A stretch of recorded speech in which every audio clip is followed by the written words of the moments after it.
என் அன்பு குழந்தையே, உனக்கான நல்ல விஷயங்களை செய்து கொடுப்பதற்காகத்தான் உன் தாயானவள் இன்று உன்னை தேடி வந்திருக்கின்றேன். என் தங்க குழந்தையே, நீ மனதில் எவ்வளவு நல்ல எண்ணங்களை வைத்துள்ளாயோ அதுவே உனக்கு நல்லதாக நடக்கும் என்பதை மட்டும் நீ மறந்துவிடாதே. யார் இந்த வாக்கினை முழுவதுமாக கேட்கின்றார்களோ அவர்கள் வாழ்க்கை மாறப்போகின்றது. இந்த நிமிடத்திலிருந்து அவர்களுடைய கஷ்டம் விலகப் போகின்றது. அவர்களுடைய கர்ம வினைகளும் விலகப் போகின்றது. அவர்களுடைய வாழ்க்கையில் ஒரு நல்ல செய்தி கண்டிப்பாக 24 மணி நேரத்தில் நிச்சயமாக நடக்கும். அதனால் இப்பேற்பட்ட பதிவினை நீ தவற விடுவதும் பயன்படுத்தி கொள்வதும் உன்னுடைய கைகளில்தான் இருக்கின்றது. இதை உன் அம்மா உன்னுடைய கரங்களிலும் உன்னுடைய எண்ணத்திலும் நான் எப்பொழுதுமே ஒப்படைக்கின்றேன். என் தங்க குழந்தையே, இந்த அம்மா சொல்லக்கூடிய அனைத்துமே உன்னுடைய வாழ்க்கையில் இனி வரப்போகின்றது. அதனால்தான் இந்த வாக்கினை கேட்க சொல்லி நான் இருக்கின்றேன். இந்த தாயானவள் அனைத்தையும் செய்து கொடுப்பேன் என்ற நம்பிக்கை இருந்தால் மட்டுமே இந்த வாக்கினை உன்னால் கேட்க முடியும். அது மட்டும் இல்லாமல் உனக்கு அனைத்தும் முழுமையாக நடக்கும். என் மேல் நம்பிக்கை இல்லாமல் அவநம்பிக்கை உண்டு என்றால் இந்த பதிவினை கேட்டால் மட்டும் உன் வாழ்க்கை மாறிவிடுமா என்று அலட்சியமாக நினைப்பார்கள். அவர்கள் எண்ணம் போலவே வாழ்க்கையும் அமையும். அவர்கள் எண்ணம் போலவே எல்லாம் நடக்கும். ஆனால் ஒரு சில தங்க பிள்ளைகள் என் மீது உண்மையான அன்பு கொண்டிருக்கின்றார்கள். என் மீது உண்மையான பாசத்தை பொழிகின்றார்கள். அவர்களுக்குத்தான் இந்த அம்மாவின் வாக்கு என்பதை தெரியப்படுத்துகின்றேன். அதனால் என்னுடைய வாழ்க்கையினை கேட்க நீ தயாராக இருக்கக்கூடிய தங்க பிள்ளை, ஓம் சக்தி தாயே போற்றி என்று எனக்காக ஒரு முறை உன் மனதார நினைத்துக்கொள். என் தங்க பிள்ளையே, அத்தனை தங்க பிள்ளைகளுக்கும் இன்று இரவு அவர்கள் எனக்காக ஏற்றக்கூடிய தீபத்தில் காட்சி கொடுப்பேன். இது என்னுடைய சத்திய வாக்கு. என்னுடைய தங்க பிள்ளைகளில் சிலர் அதிகமாக அழுகின்றார்கள். காரணம் என்னவென்றால் ஒரு சில நபரால் என் பிள்ளைகள் ஏமாற்றம் அடைந்திருக்கின்றார்கள். இந்த ஏமாற்றத்தை தாங்கிக் கொள்ள முடியாமல் என் வாழ்க்கை மட்டும் ஏன் இப்படிப்பட்ட சோதனைகள் எல்லாம் நடந்து கொண்டிருக்கின்றது, இவர்களை எல்லாம் நம்பி ஏன் இவ்வளவு நாட்கள் ஏமாந்து விட்டேனே. ஆரம்ப காலகட்டத்தில் என்னுடைய வாழ்க்கை என்ற பொறுப்பை அவர்களிடத்திலேதான் ஒப்படைத்தேன். ஆனால் அவரும் என்னுடைய வாழ்க்கையை பொறுப்பாக பார்த்து கொள்வேன் என்று அவ்வளவு அன்பான வார்த்தைகளை பேசினார். இப்பொழுது ஒரு சில நபரால் என்னுடைய உறவானது என்னிடத்திலேயே இல்லை. என் தங்க பிள்ளையின் ஏமாற்றத்தை தாங்கிக் கொள்ள முடியாமலும் உறவு பிரிதலை தாங்கிக் கொள்ள முடியாமலும் ஒவ்வொரு நாட்களும் என் தங்கமே நீ மனதிற்குள் குமரி அழுது கொண்டிருக்கின்றாய் அல்லவா? என் அன்பு பிள்ளையே, இதற்காக இந்த அம்மா ஒரு முடிவினை நான் எடுத்து விட்டேன். நீ முழுமையாக ஒரு உறவை நேசித்து விட்டாய். அவர்கள்தான் வேண்டும் என்று இப்பொழுது நீ அழுது கொண்டிருக்கின்றாய். அதனால் அம்மா உனக்காக ஒரு முடிவினை நான் எடுத்து விட்டேன். என் தங்க குழந்தையே, நீ கேட்ட வாழ்க்கையினை உனக்கு கொடுக்கலாம் என்று முடிவு செய்திருக்கின்றேன். ஆனால் என் தங்க பிள்ளை, இதற்காக ஒரு சிறு காரியத்தை எனக்காக செய்ய வேண்டியிருக்கின்றது. அது என்ன தெரியுமா? அம்மா சொல்வதை நீ கவனமாக கேட்க வேண்டும். முதலில் நீ தைரியமாகவும் இருக்க வேண்டும். அழக்கூடாது. மனதளவில் நீ உடைந்து நொறுங்கி போய் இருக்கின்றாய். ஒவ்வொரு தருணமும் அம்மா என் வாழ்க்கை மாறாது போலவே, அப்பனே என் வாழ்க்கையில் நல்லதே நடக்காதா என்று என் வாழ்க்கையை மரண வழியோடு தான் நான் தனிமையில் நான் அனுபவித்து கொண்டிருக்கின்றேன் என்று வேதனைப்பட்டு கொண்டிருக்கின்றாய் அல்லவா? என் தங்க குழந்தையே, எனக்கு எப்பொழுதுமே துன்பங்கள் மட்டுமே வந்து கொண்டிருக்கின்றது என்று வேதனைப்பட்டு கொண்டிருக்கின்றாய் அல்லவா? என் அன்பு பிள்ளையே, அப்படி உன்னுடைய நாவினால் நீ ஒரு பொழுதும் இனி சொல்லக்கூடாது.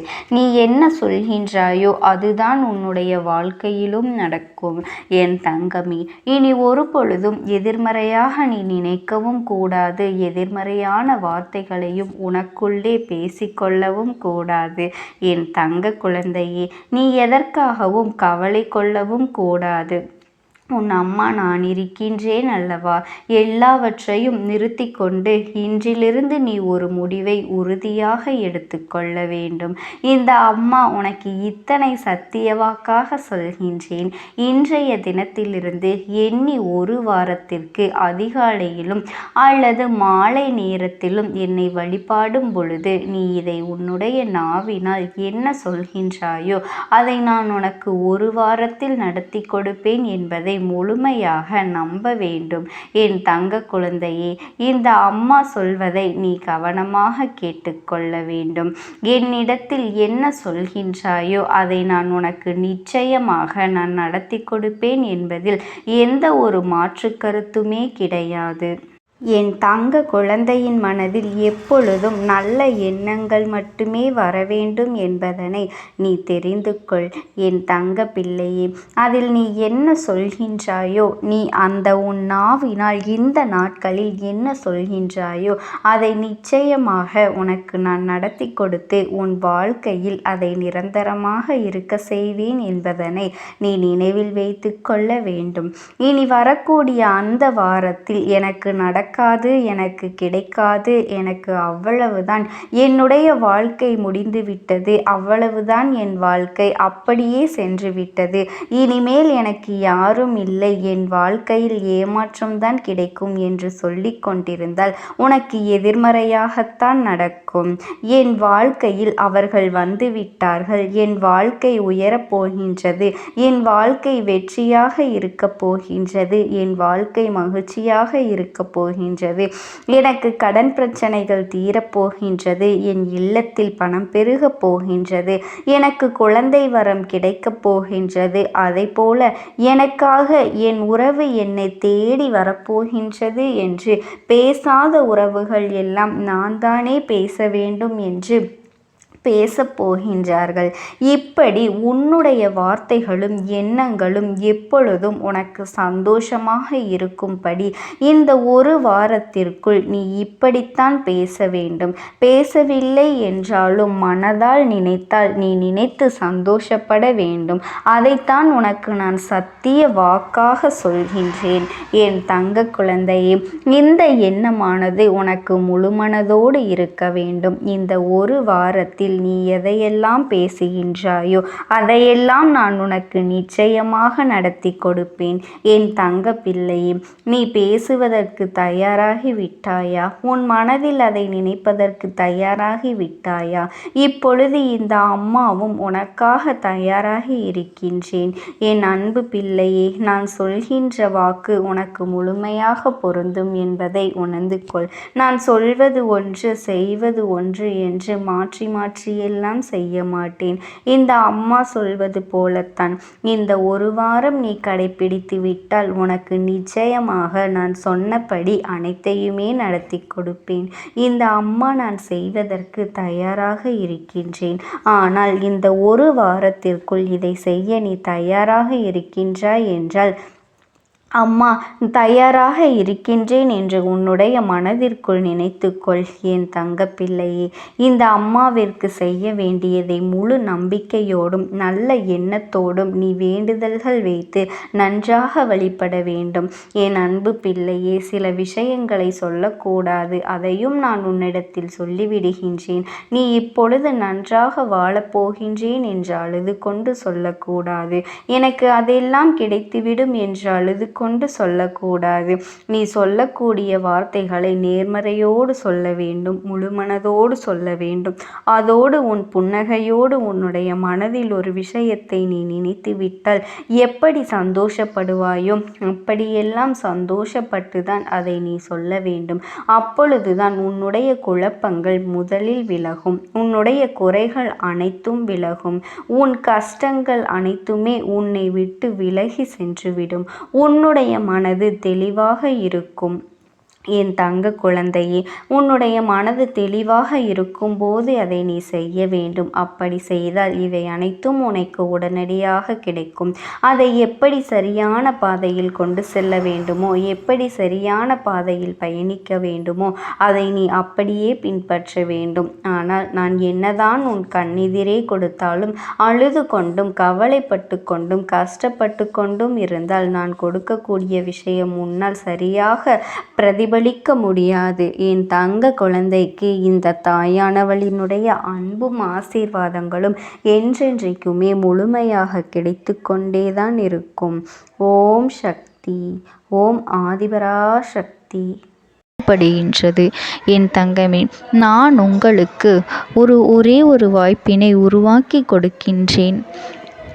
அந்த ஆத்மாவின் வாக்கினை கேட்பதற்கு இதுவே உனக்கு கிடைக்கின்ற கடைசி வாய்ப்பாகவும் இருக்கலாம்.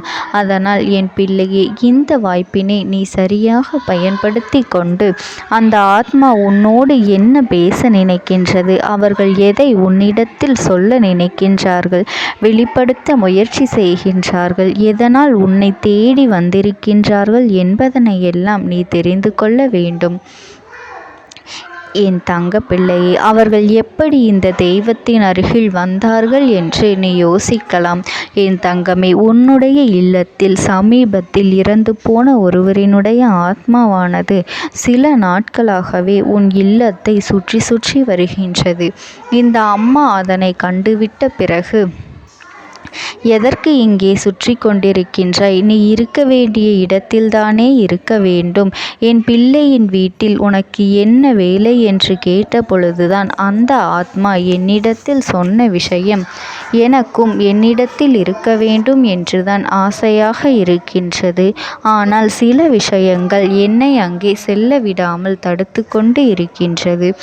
எனக்கு என்னுடைய குடும்பத்தில் இருக்கின்றவர்களிடம் பேசியாக வேண்டும். என் மனதில் தோன்றுகின்ற சில விஷயங்களை அவர்களிடத்தில் சொல்லிவிட்டால் நான் மனநிறைவோடு இங்கிருந்து சென்று விடுவேன்.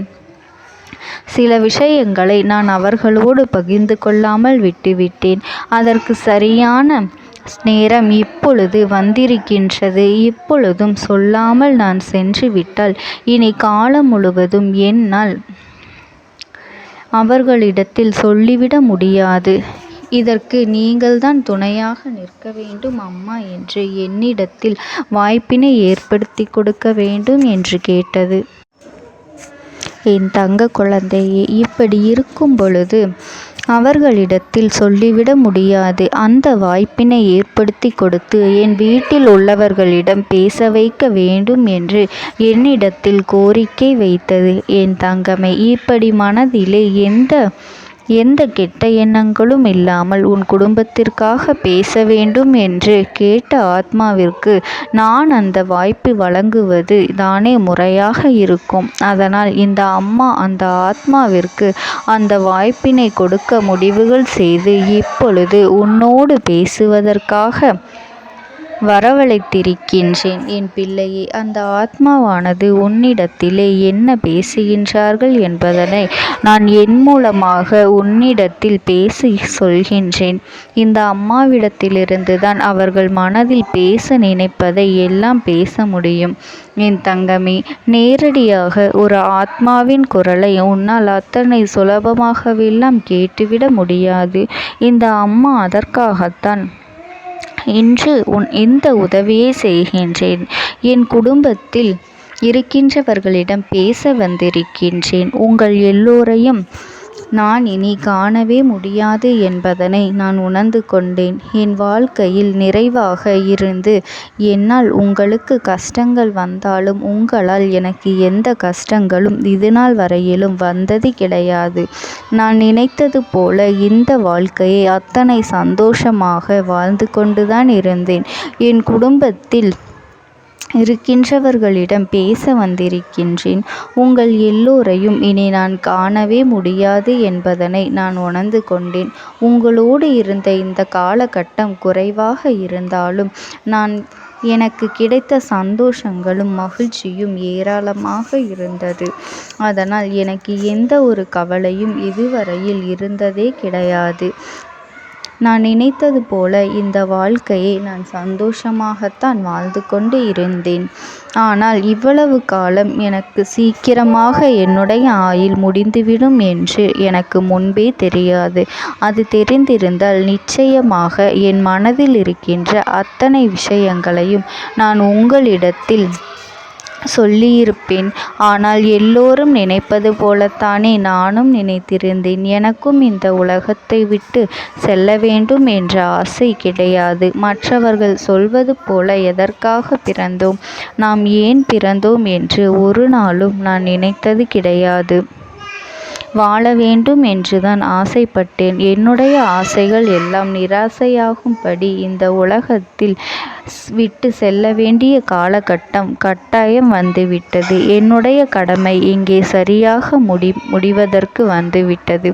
இன்று நான் உங்களோடு பேச வந்ததற்கு முக்கியமான காரணம், சில விஷயங்களை எல்லாம் உங்களோடு சொல்லாமல் விட்டுவிட்டேன். எப்படி நடக்கும் என்று தெரியாமல் நான் சில விஷயங்களை செய்தும் முடித்துவிட்டேன். அதற்காக உங்களிடத்தில் நான் மன்னிப்பு கேட்டுக்கொள்கின்றேன். இதை உங்களிடத்தில் பகிர்ந்து கொள்ள வேண்டும் என்றுதான் இன்று நான் வந்திருக்கின்றேன். உங்களை நான் மனதார வணங்குகின்றேன். இந்த வாய்ப்பினை நான் சரியாக பயன்படுத்தி கொள்ள விரும்புகின்றேன். அதனால்தான் என் மனதில் இருக்கின்ற விஷயங்கள் எல்லாம் நான் சொல்லிவிடுகின்றேன். சிறிது நேரம் அமைதியாக அமர்ந்து என்னுடைய வார்த்தைகளை கேட்டாலே போதும். என்னுடைய அன்பினை புரிந்து கொண்டு அதுவே எனக்கு போதும். நான் நிச்சயமாக இங்கிருந்து நல்லபடியாக சென்று விடுவேன். இன்று உங்களோடு பேச வந்ததற்கு ஒரு முக்கியமான காரணம், நான் சில விஷயங்களை சொல்லாமல் விட்டுவிட்டேன். இப்படி நடக்கும் என்று எனக்கு ஒரு நாளும் தெரியாமல் சில விஷயங்களை செய்துவிட்டேன். அதை உங்களிடத்தில் பகிர்ந்து கொள்ளத்தான் வந்திருக்கின்றேன். என் மனதில் நினைக்கின்ற விஷயம் என்ன தெரியுமா? நான் உங்களை நன்றாக பார்த்து கொள்ள வேண்டும். உங்களின் ஆசைகளை எல்லாம் நிறைவேற்றி கொடுக்க வேண்டும். உங்கள் வாழ்க்கையில் நடத்தி கொடுக்க முடியாமல் போனாலும் இனிமேல் அதையெல்லாம் நடத்தி கொடுக்க வேண்டும் என்று ஆசைப்பட்டு என்னால் ஆன முயற்சிகளை எல்லாமே செய்து கொண்டிருந்தேன். ஆனால் முழுமையான பலன்களை கொடுப்பதற்கு முன்பாகவே இது போன்று நடந்துவிட்டது. அதனால் நான் ஏதேனும் குற்றம் குறைகள் செய்திருந்தாலும், ஏதேனும் உங்களுக்கு மனதிற்குள் கஷ்டத்தை தந்திருந்தாலும் என்னை மன்னித்து விடுங்கள். நான் எப்பொழுதும் உங்கள் மீது உண்மையான அன்பினைத்தான் வைத்து கொண்டிருக்கின்றேன். நான் ஒரு நாளும் மனதில் ஒன்றும் வெளியில் ஒன்றுமாக ஒரு நாளும் நான் நடந்து கொண்டது இல்லை. அதனால் என்னவோ என்னுடைய குணங்கள் சிலருக்கு இங்கே பிடிப்பதே இல்லை. எதுவாக இருந்தாலும் என்னோடு இருக்கின்ற என் குடும்பத்திற்கு தெரியும் அல்லவா நான் யார், என்னுடைய அன்பு எப்படிப்பட்டது என்று. அதனால் என்னுடைய அன்பினை முழுமையாக உணர்ந்து கொள்ள வேண்டும் என்று அதனை இங்கிருந்து ஏற்றுக்கொள்ளவே முடியாத ஒரு விஷயமாகத்தான் இருந்தது. நானும் அங்கும் அங்கும் ஓடி ஓடி மீண்டும் என்னுடைய உயிரை மீட்டெடுத்து விடலாம் என்றுதான் முயற்சி செய்தேன். ஆனால் அப்பொழுது என்னால் அதையெல்லாம் செய்ய முடியவில்லை. உயிரற்ற உடலாக இங்கே நின்று கொண்டிருக்கின்றேன். நாட்கள் செல்ல செல்ல இதை எனக்கு ஏற்றுக்கொள்ள பழகிவிட்டது. இனிமேல் இதுதான் என்னுடைய உலகம். மீண்டும் அங்கே செல்ல முடியாது என்பதனை நான் புரிந்து கொண்டேன். செல்ல முடியாவிட்டாலும் ஆத்மா என்று ஆன பிறகு என்னுடைய உலகத்தில் இருந்தால்தான் எனக்கு சந்தோஷம். மீண்டும் மனித வாழ்க்கைக்குள் என்னால் நுழைந்துவிட முடியாது. எனக்காக இத்தனை காலமும் அன்போடு பழகி எனக்கு எல்லாம் செய்த உங்களுக்கு நான் சொல்கின்ற விஷயம் ஒன்றுதான். நடந்தது எல்லாம் நடந்துவிட்டது. நடந்த விதையை யாராலும் இனி மாற்ற முடியாது. இனி நான் உங்களோடு இருக்க வேண்டும் என்று நினைத்தால் கூட அது நடக்காது. அதனால் இந்த வாழ்க்கையில் நீங்கள் நல்லபடியாக வாழ்ந்து சந்தோஷமாக இருக்க வேண்டும் என்றுதான் அந்த ஆத்மா மனது வேதனைப்பட்டு உன்னோடு பேசுகின்றது. என் தங்க குழந்தையே, யார் உன்னை விட்டு சென்றாலும் இந்த தாயானவளினுடைய அன்பும் ஆசீர்வாதங்களும் உனக்கு என்றென்றைக்குமே முழுமையாக கிடைத்து கொண்டே இருக்கும். அதனால் நீ எதை நினைத்தும் கவலைப்படாதே. உனக்காக எப்பொழுதும் நான் இருந்து கொண்டே இருப்பேன். ஓம் சக்தி. ஓம் ஆதிபரா சக்தி. நீ விடுதலை கொடுக்க மாட்டாயா என்று என் பிள்ளை நீ என்னை பார்த்து கேட்கின்ற விஷயத்திற்குத்தான் நான் முடிவினை கட்டப் போகின்றேன். இன்னமும் சுருக்கமாக உனக்கு சொல்ல வேண்டும் என்றால், உன்னுடைய பிடிவாதம் இந்த